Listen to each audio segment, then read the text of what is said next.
Hey everyone, Aaron here. This is my 56th review on this channel, and today's review is of Spice and Wolf. Now, if you guys saw my top 50 anime, which by the way you should check out if you haven't seen it already. I'm not gonna keep saying that forever, by the way. I'm gonna say that just for like the next few weeks. But anyways, if you haven't checked that out already, please do. That took a lot of work, and those kind of dedicated to my top 50 subscribers because they were my first 50. But anyways, though, Spice and Wolf deserved to be on the top 50 list for a reason. It was an amazing anime. And I want to just say right off the bat, this is a review of both seasons. I'm not going to review both parts individually. I'm going to review it as a whole because even though it was divided into two seasons, the first season, you knew there was going to be a second one from the end of it, and it was already confirmed. And when the second season came out, it was relatively very early on, so I don't want to consider them side-by-side reviews. I don't want to do them like that. I'll just do a review of the whole series as a whole. Anyways, though, let me get on to the review.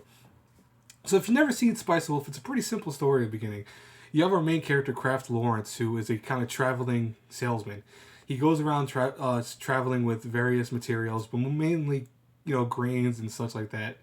And he's just trying to make money. He's trying to build up enough money to kind of fulfill his dream of getting his own place and his own, actual store where he could sell goods and merchandise. And through kind of a series of weird events where during a certain celebration in his hometown of them celebrating the fact of the wolf, it's a wolfen day that they celebrate this wolfen god called Hollow.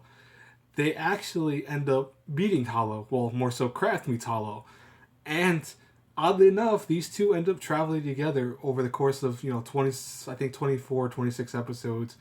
And what ensues is kind of like a cliched concept. I mean, you kind of see that these characters were going to fall in love with each other. You saw that they were kind of destined to be together from the gate. But what the show does so well is the way it does the romance and the way it does the elements. Hollow is a wolfen god, so she's been around for a long, long time. She's not new to the world, but at the same time, she hasn't ventured out very much in the world because, again, she was a wolfen creature. And for most of her experiences are from either the forest or just seeing how humans were kind of essentially, but not very much.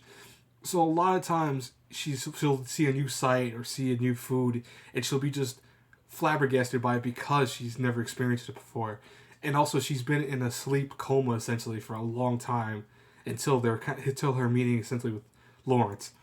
So that's really the reason why they end up traveling together. She wants to see the world. She wants to see what's changed over the course of how many years she's been asleep, which is a long time. But over the course of the show, what they do really well is they kind of go with the tradition of talking about merchandise and how sales work and how money's made. So over the course of the series, what you're actually getting is a mixture of romance, comedy, drama, and just kind of business etiquette 101, where Lawrence will talk a lot to Hollow about how he makes money, how he sells his grain, where he could sell his grain at for the best prices, how, influx leads to less prices and how less amounts lead to higher prices.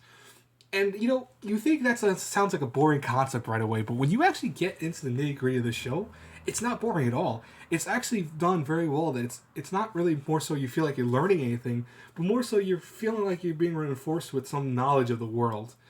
And you got to see how Lawrence has to deal with the world around him and how he has to make his ends meet and how he has to help Hollow also, because now he's not just feeding himself and he's not just providing for himself, but now he's providing for her as well.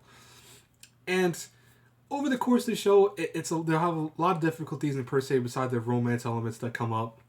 Hollow again has to hide that she's a wolfen god. Like you can see already, she has ears, so she has to hide herself around using a shawl. If she gets very angry, she has to watch that she doesn't go into her wolfen mode. And it's just a very cool show. I find the romance elements and I find the drama elements perfectly aligned to each other. They're not, one doesn't take precedence over the other.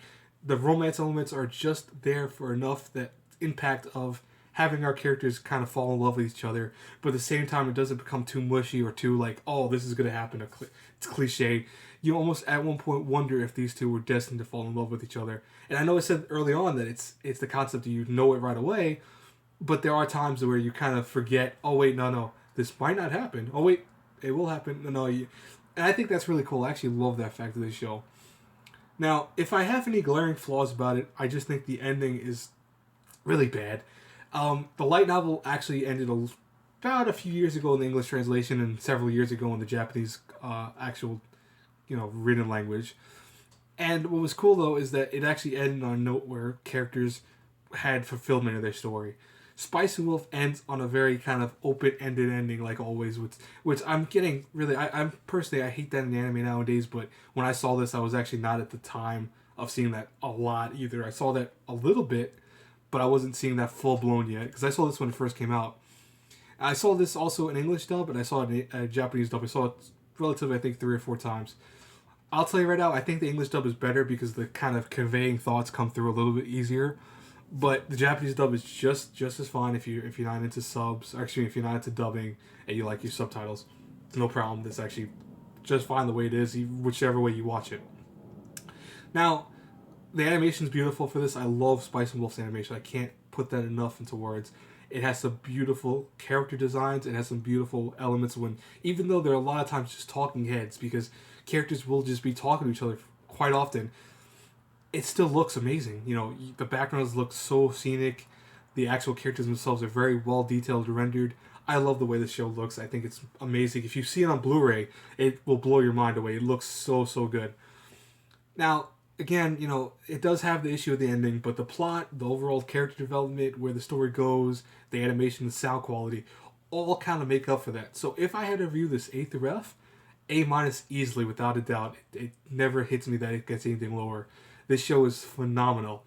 I can't suggest highly enough watching it if you really love kind of not over-the-top romance stories, but romance stories that have just enough meat to them that they feel like romance stories, but they have enough drama that kind of keeps you on your toes a little bit. You wonder what's going to happen.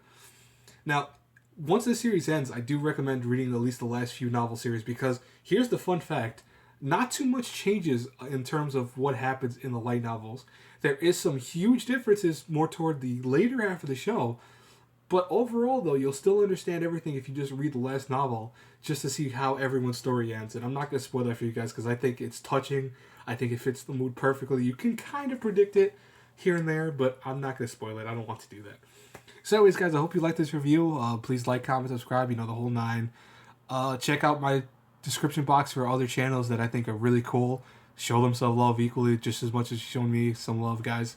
And as always, until our paths cross again in the next review, have a good one, everyone. Bye.